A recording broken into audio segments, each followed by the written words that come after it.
Magandang gabi sa inyo mga tagapanood. Andito tayo ngayon sa Agresibo! Ako po ang inyong host, Emil Baangil. At ngayong gabi, aangilan natin ang isang karungal-dumal na krimen dito sa Barangay Toro, kung saan ang dalawang magkapitbahay ay nagkakagulo. Panoorin natin ito. Mga kaibigan, ano ang nangyari-ari? Okay naman ho kami. Nagka-upgrade lang kami ng tsinelas. Ha? Nagkapalit kayo kasi karubal-dumal ito. Paano nangyari yan? Umiinom ho kasi kami dito. Tapos umuwi na kami ng bahay. Eh, syempre, nakainom ng konti, di ba? Nakainom na kami. Magsuot namin ng tsinelas. Magkaiba na pala yun. Oo nga po. Yung baga yung kanang tsinelas siya, naisuot ko.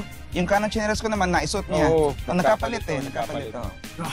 Grabe ba rin nangyari sa inyo? Kailangan ma-actionan agad yan. Hindi, okay naman ho kami. Wala namang pong problema. Walang okay sa nangyari sa inyo! Ha? Walang okay sa nangyari!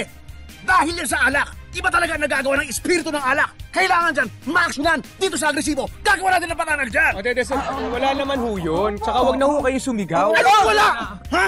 Sino ang mapapasigaw sa nangyari yan? Ha? Isang karumal-dumal na krimen na nangyari nang dahil sa alak! Kailangan yan, ma-actionan agad!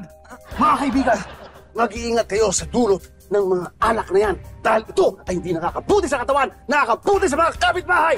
At dito, sa Agresibo, lagi kong gagawa ng paraan yan.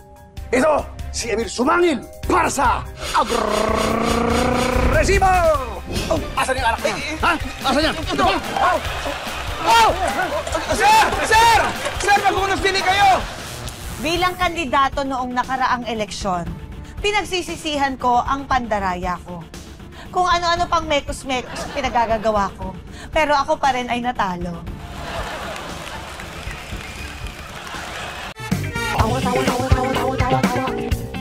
You know!